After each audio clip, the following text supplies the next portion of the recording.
We'll guide you through how to find the lowest value in a column in Excel. If you find this helpful, don't forget to like and subscribe.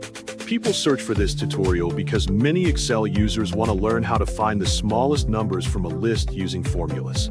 First, click Excel to open the program on your computer.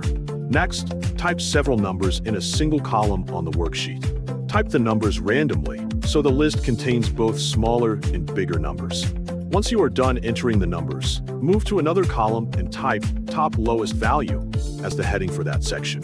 Under the heading, type the numbers 1 to 5 in separate cells so they can be used as ranking positions.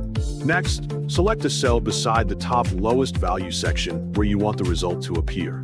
Then type the small formula to begin finding the lowest numbers from the original column. First, type a left parenthesis after writing the formula name. After that, click on the column where you placed all the numbers so Excel can use that range for the formula. Next, add a comma to separate the formula arguments correctly. Then click on the number 1 under the top lowest value section to tell Excel which lowest value to display first. After that, type the right parenthesis to complete the formula correctly. Press Enter on your keyboard, and the first lowest number from the list will appear in the selected cell. Once the result appears, click the cell again so you can continue using the same formula pattern. Then drag the small square at the bottom corner of the cell downward until you reach the top 5 section. Excel will automatically display the next lowest values from the list in order.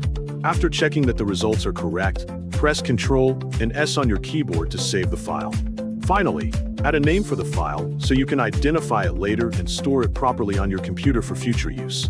This method is useful when you need to organize numbers and identify the smallest values in a spreadsheet. Make sure the formula range includes all your data so the results stay accurate.